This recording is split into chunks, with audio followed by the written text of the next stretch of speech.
Hi and welcome to the MoyChay Tea Culture Club, and today we're going to talk about everything you need to do your own Gong Fu Cha tea ceremony at home. We're going to talk about accessories, utensils, teapots and gaiwans, so let's get right into it.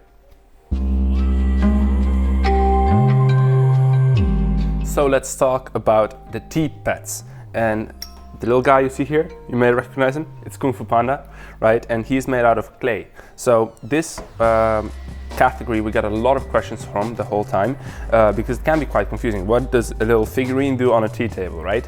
But this serves two purposes, one that's spiritual and one that's practical. Let's start with the practical. When you need to pour out tea from, for example, a teapot, you don't want to do it straight on the tea table because it's going to splutter and basically drench all guests in tea. So this little teapot helps to basically beautifully and slowly let the tea flow into the tea table. That's one of them. And it also is very aesthetic and looks quite nice. While doing that, you have different tea pads with different quirks, little fountains and stuff like that, right? So it's very fun to look at.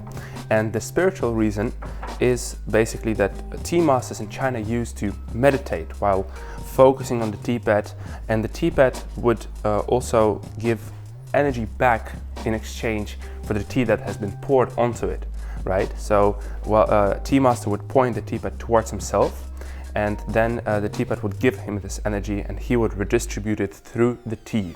So it isn't egoistical for the teapot to be pointing at us and not at you, you know, for the next time that you're in the tea club. So let's get on to the next one. So with this Kung Fu Panda standing behind, we still have some accessories left to go. So here you see from right to left, or in your case from left to right, the cha, which is also called a tea lotus or a tea inspection box, as you can call it, a tea sieve to leave all the little dust that's in tea out of your brew, and also some tongs, which we can talk about later because you can use them for many different purposes and they're quite handy to have at your tea table. So let's start with the cha. They come in many different forms with very cute designs on them. So the reason they're shaped like this is actually to provide you an easy and good way to smell them and actually to make a funnel to your nose, basically. So what I advise you to do when you're smelling the tea alone, or for example with close friends and family, you can do this trick to be able to open up the tea without putting it into, for example, a teapot or a gaiwan with a bit of steam. You can simulate that steam by breathing first in, then out, you don't have to make the movements, out into the tea, and then in again. So you have a cycle of 3 breaths, and that opens the aroma up and really lets you experience the full gamut of the tea. So a cha is great for that. And you always hold it with the big opening or the big flat end towards you, like this, because this is the end you put into the teapot to pour the tea in, basically. So after the cha, we have the sieve, and they come in many different forms and sizes, but the main thing you should watch out for is how big the holes are. So here you see this is a piece of fabric and the holes are very small, so this keeps a lot of tea dust away, right? It's also nice for example, sencha and many different other teas. A lao cha also has a lot of dust gathered over the years, right? But rolled teas often don't have much dust, so you can experiment and find out if you need one or not through trial and error, basically. So we're done with the tea sieve, a very handy little accessory to have, which I could really recommend because you will never face any tea dust ever again. And after this we have our little tongs, which some people use to, for example, rinse the hot cups so you don't have to touch it with your hands, but you can also use to help you guide the tea inside of the gaiwan or the teapot. So it's a handy little accessory which really provides value at the tea table.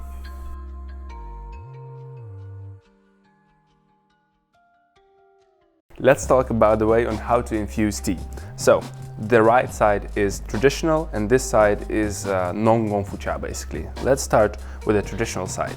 So this is a gai wan and it's called gai wan for gai and wan, cup with lid. You use the cup to put some water in there first to warm it up and then put some tea in there and then of course the water. Close it up with the lid, infuse it for around 5 to 7 seconds for the first infusion and then you can get the infusion into, for example, a gong dao bei.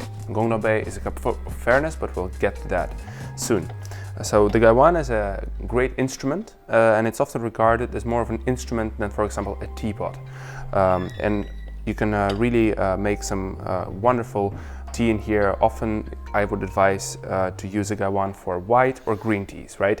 But you can also use it for basically all of them because the gai wan is often coated. So you see that this is not like uncoated porcelain or uncoated clay, and that means the tea doesn't go into the material, so it doesn't absorb the tea itself. And that's the big difference with teapots. The next object we can use to infuse teas I would like to talk with you about. So teapots are often made of clay and it's often yeasting clay, so a very special type. Yeasting is actually a location where they get many of the clays from, which are used inside of teapot making, right? So when you're checking and looking for a good teapot, a yeasting teapot is definitely the way to go. Here you see that, for example, this teapot also very intricate and basically a work of art. And in Chinese culture, teapots are also regarded as works of art and not just any instrument. So that's why you often find them in a ceremonial setting, but you can definitely also use them at home. And my favorite is actually the teapot also, because the wonderful attributes it has. For example, the stream, that's something that differs from the gai wan, right? But all of this you need to experience yourself. So if you have the time or the possibility, I would really recommend you to come to our club and also check it out. So we can talk later about the differences in taste between these different objects, but for now we can go on to the less traditional Gong Fu cha ways of making tea. This is actually a wonderful middle ground. We also have a review of this little teapot, which you can check out if you have the time, where we explain what makes it special. So it consists of 3 parts: the lid, the infusion chamber, and the gong dao bei. So these 2 items cooperate with each other to make a wonderful brew. You get some of the tea inside of here, you pour the water also inside of the infusion chamber, and then you use this amazing button which flushes it down into the gong dao bei, or the cup of fairness. And after that you can distribute it between cups. So this item brings the wonderful taste experience of multiple infusions, that is the Gong Fu cha method, to a pretty compact and easy to use format that you see here. And finally, last but not least, we have the glass teapot, which we often use for herbal infusions, for example. So you get the basket, you put some herbal tea in there, you put it inside of the teapot, and you close the lid. And you let this infuse for around 5 to 7 minutes, depending on which herbal you have, because herbals often need a bit more time than tea does. And a beautiful characteristics of these glass tea ware is that you get an experience that's also visual, right? So you see how the leaves unfold and you really also get that side of the tea.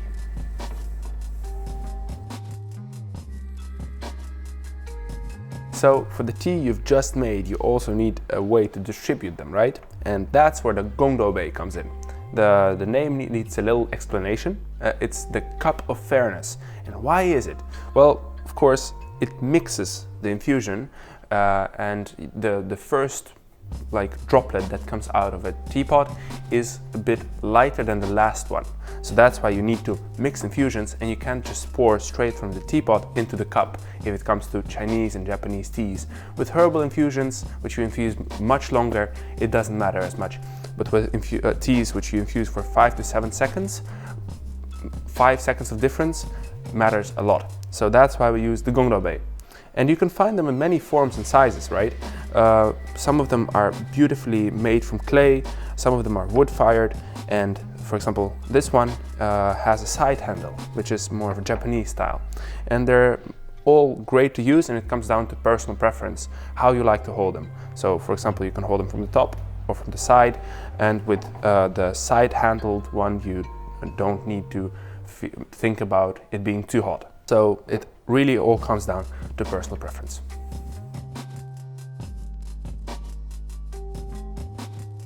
So let's get onto the cups next. I'm gonna start with these ones. These are handmade and unique, and we have a whole section of them. These are called wood-fired, and they're all one of a kind because even if you make them with a certain type of clay and you make two identical ones, the soot, right, and the ash inside of the wood firing ovens will hit it every time from a different side. For example, here you see this wonderful pattern that has formed just because of that. And also inside of here you can see some molten glass we have used to make a beautiful green pattern. So they're great because they're one of a kind and small little art pieces which look great on your tea board. But they have also irregularities, right? So their amazing capabilities are in their uniqueness. And next are porcelain cups. You'll find two versions of porcelain cups, basically. The single cup and the paired cup. I'm going to talk about the paired cup a bit later, but let's first get on to the single cup. It's amazing if you want to be able to focus on your tea, and I personally think drinking from small cups adds a whole different level to this experience. You are able to enjoy the taste and the smell much more attentively, which is amazing. And it also cools off your tea faster. So you can really focus on it and do tea with thought, because that's what Gong Fu Chai is about. About the double cup, you'll find there's one prolonged and one that's wide. And that's because you will be able to enjoy the smell of the tea from the prolonged cup and drink the tea from the wide cup. They get served like this, with the tea being first poured into this cup, then the wide cup is added on top, and then you do a very skillful move, you turn it around like this. And after that, you wait a second for the essential oils and the aromas to be able to gather at the top of the paired cup, and then you lift it off and enjoy the smell and the taste.